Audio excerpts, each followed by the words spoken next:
Hi all, in this video clip I like to illustrate my approach in dealing with equations, the many equations that we have to deal with in thermodynamics. But this approach is more general than just equations in thermodynamics. I like to consider my understanding of chemistry or thermodynamics via equations through 3Ds, right? Oops, sorry. My 3Ds are, derive the equations, discuss the equation, deploy the equation. So, basically, deploy is apply the equations to specific problems, so you may be able to do so without any derivation or without any discussion. But these three things together is what differentiates someone who just applies things from someone who, in addition to applying, is able to discuss and derive those equations. Okay? So let's see if we can illustrate this, at least the first 2 points. In a separate video, I like to use or to go over the application part of these equations. Okay, so equations are intended to represent some physical or thermodynamic phenomenon, right? So let's focus on a specific phenomenon, an adiabatic process, expansion, compression, for instance. We also need to discuss to what system is this process being considered. So let's consider compression or expansion.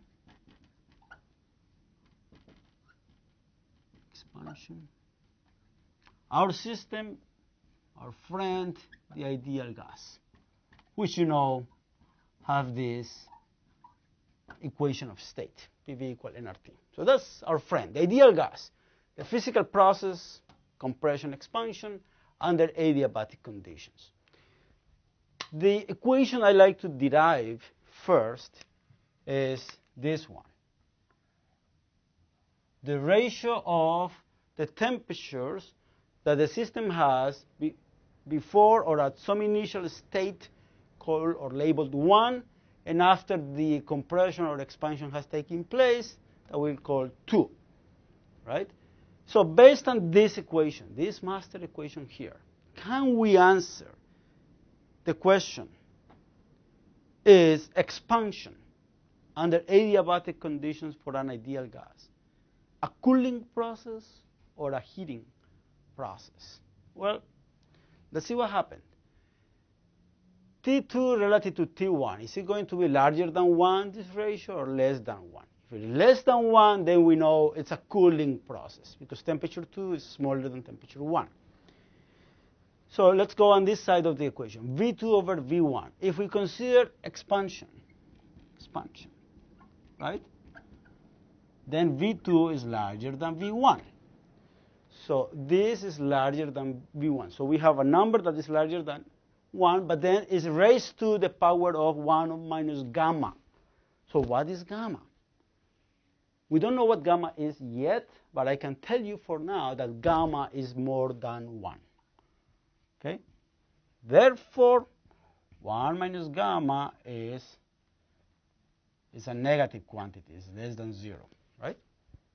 So what happens when you have a number that is more than 1 raised to a negative power?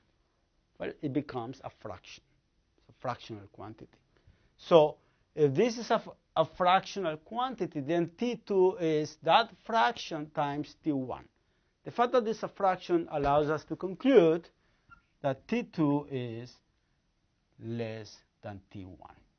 So expansion is a cooling process. Just by looking at this equation, we were able to arrive, looking and reflecting on that equation, we were able to arrive at this important conclusion for an adiabatic expansion process. You may do the same thing for the compression part. Okay. What I will do now is follow a number of steps to arrive here. And at home, at your very earliest convenience, you may want to, using this as a starting point, derive these other two useful equations. Okay, so that would be your job. Okay, so how are we going to derive this one? Well, we need some basic understanding of the problem and some help. We need a thermodynamic function that can help us out. Well, we learned from in class that the first law of thermodynamics is this one, Q plus W. So the changes in internal energy is a combination of heat and work in that process. What do we know about Q in an adiabatic process? Well, that is going to be 0. Why? Because it's adiabatic, there is no heat exchange across the boundary between the system and the surroundings because the process does not allow for that.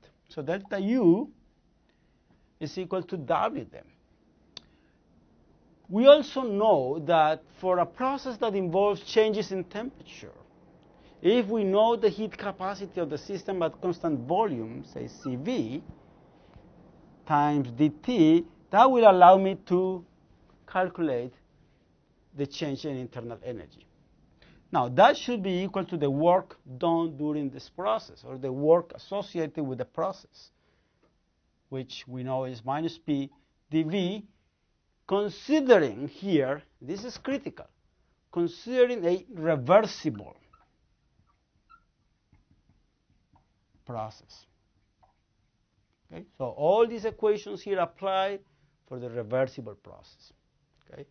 So what else? Well, Cv dt equal, to make it in a more useful form, we need to express P as a function of volume, because reversible means P is not a constant, depends on the volume, changes with volume.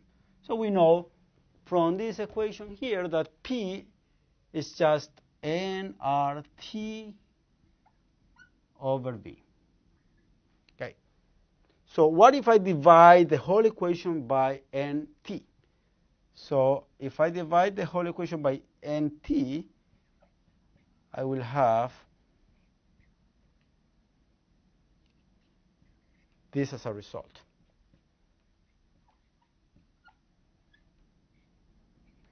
So far, so good. What did we learn in class regarding Cv over N? Well, we learned that that is nothing more than Cvm, the molar heat capacity at constant volume. Then the rest remain the same, or dV over V. So I will erase this part and we'll move from this point to continue the derivation. Okay? So take a look at the steps that we have followed so far. Identification of the first law of thermodynamics as an important instrument to get there.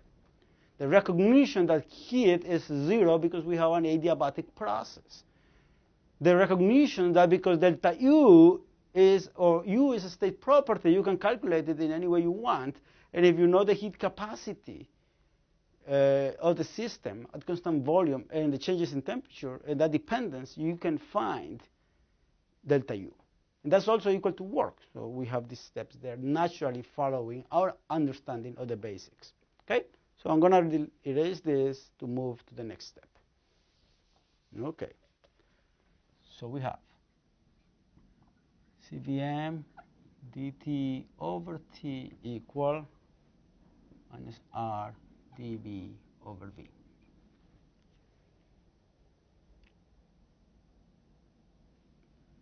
So what is R? Remember, we call Cpm minus Cvm is equal R. We learned that in class, that the heat capacity at constant pressure for ideal gases is larger than the heat capacity at constant volume by an amount that is equal to R, the ideal gas constant. So imagine that we divide the whole equation by Cvm. So then you will have minus R over Cvm dV over V. So far, so good. What can I do with that? Well, dt over T, this is equivalent to having minus Cpn plus Cvm over CVM dV over V.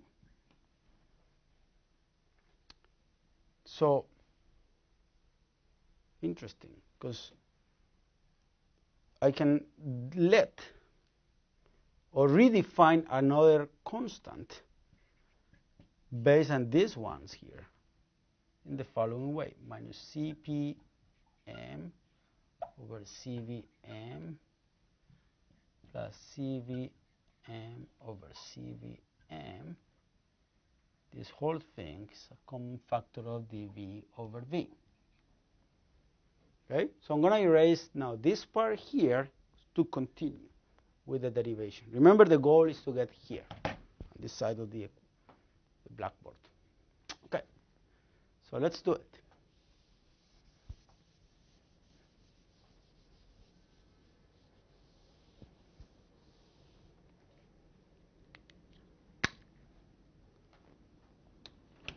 Let the ratio CPM over CVM be equal to just gamma.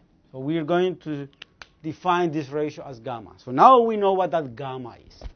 And also you know that gamma is more than 1 because CPM is more than CVM. So our original discussion is consistent now with what we know what gamma is. Okay. So if that is the case, then you will have dt over t equal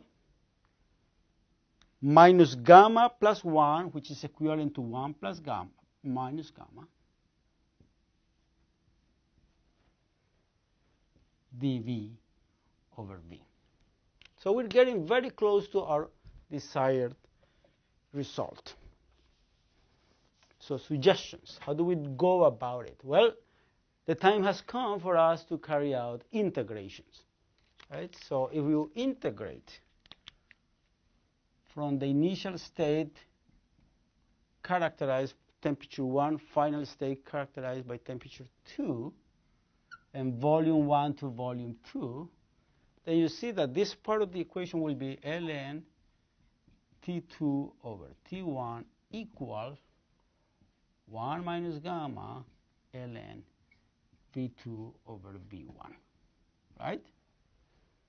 Because this is a log, we can use the property of logarithms to express this as natural log V2 over V1, the whole thing raised to the power of 1 minus gamma. And then you can see that the transition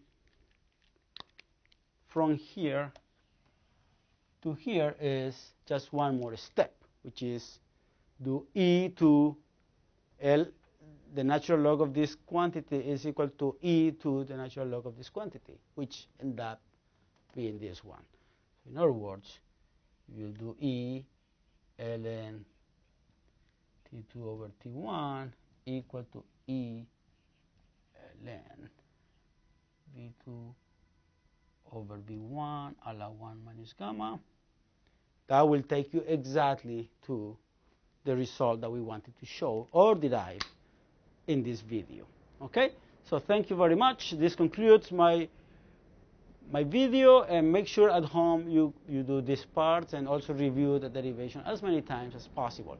In a future video, I hope to show you the deployment of these equations. So in other words, the applications of these equations in specific examples. Okay, thank you very much. Have fun.